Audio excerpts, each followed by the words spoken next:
Hi, this is Sean Henricksen here at the Sean Henricksen Law Firm. Today we're talking about 2 ways that you can beat your DWI case.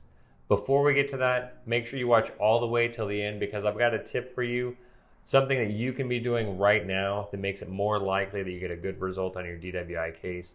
I've also got a free download for you, 4 things you need to do if you've been charged with DWI.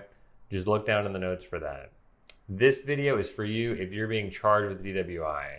If you're looking for a way to avoid getting arrested for a DWI in the first place, I've got another video for that.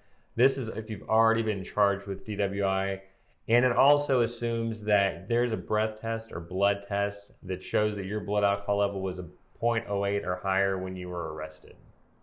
There are 2 ways that you can beat your DWI case. One is to keep the breath test or blood test out completely, or the other is to show that those blood or breath test results are not reliable. The biggest piece of evidence that the state has against you is going to be your blood or breath test results. Juries like to see a number because it makes it easy for them.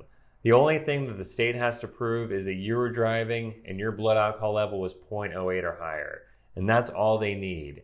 If they can't show that your blood alcohol level was 0.08 or higher, the state has a much harder time proving that you were intoxicated, and that's when we've got a much better chance of getting your case dismissed. Now, we can't get every case dismissed, but we can do things to make sure that we've got the best chance possible of getting your case dismissed. When we're trying to keep these tests out or trying to show that they're not reliable, we're looking at 2 different places. The first place we're going to look to is the officer. Did the officer make mistakes during the arrest, either while he was pulling you over, while he was giving you the field sobriety tests, or just ultimately on his decision to make the arrest? If he made a big enough mistake, then we can keep those results out completely.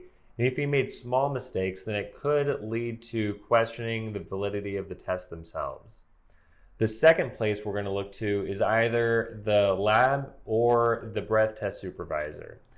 If you have blood results on your DWI case, there's a lot that happened between the time that they drew the blood from your arm, they mailed it off to a lab, and a lab technician there came up with that number. Normally, it takes more than a month between the time that the blood is drawn and that result is come up with. There's a lot that can happen during that month that can either keep the blood tests out or show that they aren't reliable. If instead this is a breath test case, then we're looking at the person who's in charge of handling those breath test machines. There's a lot that goes into maintaining those machines and coming up with samples to keep those machines properly calibrated. If that wasn't being done correctly, or if there's just a problem with the supervisor herself, then we may be able to keep those results out. There are 2 things that you can do that make it more likely that your case is dismissed.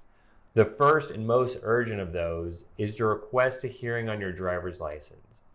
When you're arrested for DWI, the state tries to suspend your driver's license, and you can request a hearing on that. That gives us the ability to cross-examine the officer before any sort of trial and find out what mistakes that officer may have made and get his story nailed down to where he can't change it later on. The second thing you can do is to find an attorney who knows how to work DWI cases and knows how to get these cases dismissed. There are a lot of attorneys who either don't even request the discovery, all the documents related to the lab or the breath test machine, or who don't know how to read them once they do get those files. It's important to find somebody who's going to do the work and who knows and understands the science behind these so that you've got the best chance of getting your case dismissed.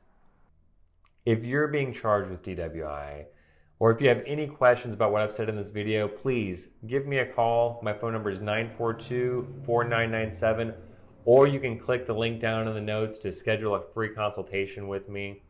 I look forward to helping you out, and I hope you have a great day.